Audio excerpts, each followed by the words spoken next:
जा रही हूँ, ठीक है। पिछली क्लास में अपने मेमोरेंडम बुक के बारे में देखा कि मेमोरेंडम बुक क्या होती है।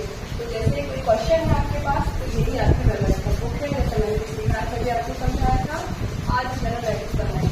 इस जर्नल का फॉर्मेट भी आपने पिछली क्लास में देखा है, हम एक बार और देख लेते हैं कि जर्नल का फॉर्मेट क्या होता है।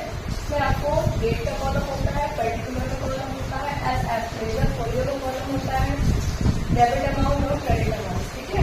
तो रेजर फोलियो को आपको खाली छोड़ना है, क्योंकि प्रैक्टिकली जब रियली हम अकाउंट वगैरह बनाते हैं, जब रजिस्टर करते हैं, तो जो रेजर जिस पेज पे बना हुआ होता है, जिस अकाउंट का पेज पर यहाँ पे लिखा जाता है, तो इसका यूज हमें अभी नहीं करना, ठीक है।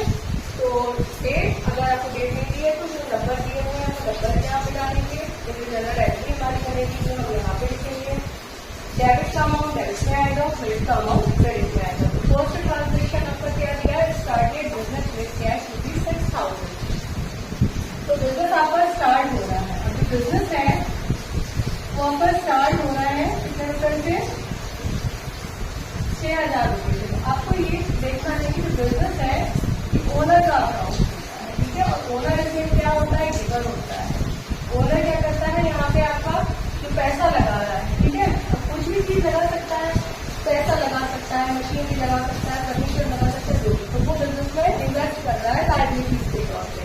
और वो यहाँ पे गिवर होता है। ओनर कौन होता है, गिवर। और ओनर के अकाउंट को रिप्रेजेंट करता है यहाँ पे कैपिटल अकाउंट, ठीक है। क्योंकि ये सारी जो लायबिलिटीज होती है, जैसे कैश लगाया या कुछ भी चीज लगाएगा तो बिजनेस की लायबिलिटीज होती है, तो वो कैपिटल कहलाती है। और कैपिटल जो होती है वो हमेशा क्रेडिट होती है।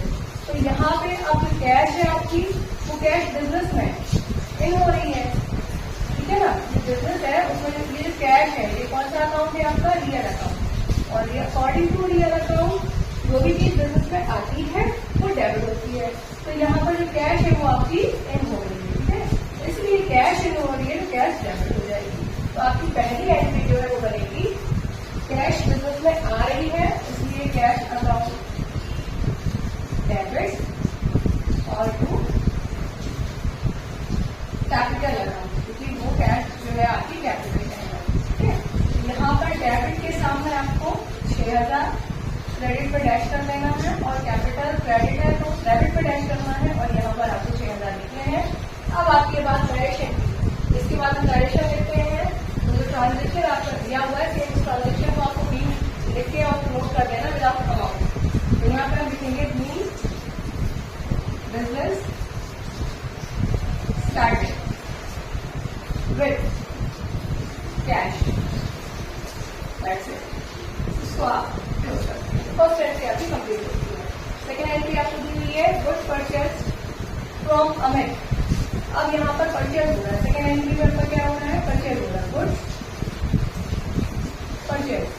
अब आप ये समझिए रुपीज फ्रॉम अमित है ना, फ्रॉम अमित रुपीज 3,000।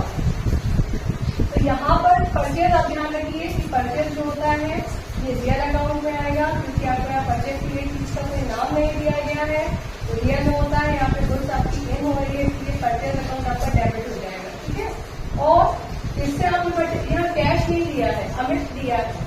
तो जब भी किसी ट्रांजेक्शन में किसी पर्सन का नेम दिया होता है तो वो ट्रांजेक्शन क्रेडिट ट्रांजेक्शन उधार ट्रांजेक्शन होता है, जब तक उसमें कैश वर्ड ना दिया हो। मतलब यहाँ पर अगर दिया होता है कि goods purchase from Amit for cash, तो ये कैश ट्रांजेक्शन होता है। लेकिन यहाँ पर केवल अमित दिया हुआ है, इसलिए ये क्रेडिट ट्रांजेक्शन होगा। और तो यहाँ पर अमित जो है वो आपका गिवर हो जाएगा, क्या हो जाएगा, गिवर। इसलिए जो अमित है वो क्रेडिट हो जाएगा, ठीक है। क्योंकि जब भी हम कुछ उधार चीज परचेज करते हैं तो दुकान वाला पहले नाम पूछता है, भाई क्या नाम, ठीक है। और कैश परचेज करते हैं तो उसको मतलब ही होगा। यहाँ पे इसीलिए अमित है वो गिवर है, ठीक है। तो अमित को हम यहाँ पे क्रेडिट करें, ठीक। तो यहाँ पर आपकी जो एंट्री होगी सेकेंड, क्योंकि परचेज में आपका गुड्स इन हो रहा है तो परचेज अकाउंट डेबिट। और अगर यहाँ पे परचेज की हुई चीज का नाम दिया होता तो उसका नाम आ जाता, तो purchase account debit to Amit. Amount कितना है, 6,000, नहीं सॉरी 2,000। डेबिट का अमाउंट डेबिट के सामने और क्रेडिट का अमाउंट जो है क्रेडिट के सामने। अमित के साथ हम अकाउंट्स वर्ड नहीं लिखेंगे, अगर लिखना है तो आपको पास को PSS लगाकर अमित अकाउंट लिखना होगा।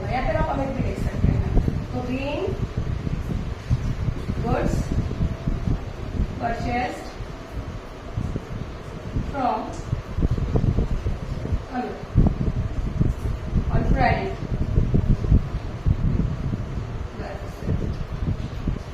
अगर आपको ये दोनों ट्रांजेक्शन समझ में आए हैं तो हम आगे बढ़ते हैं, लेकिन उसके लिए आपको हमारी अगली वीडियो देखनी होगी।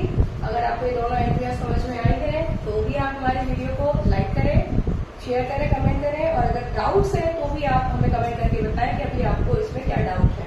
Thank you student.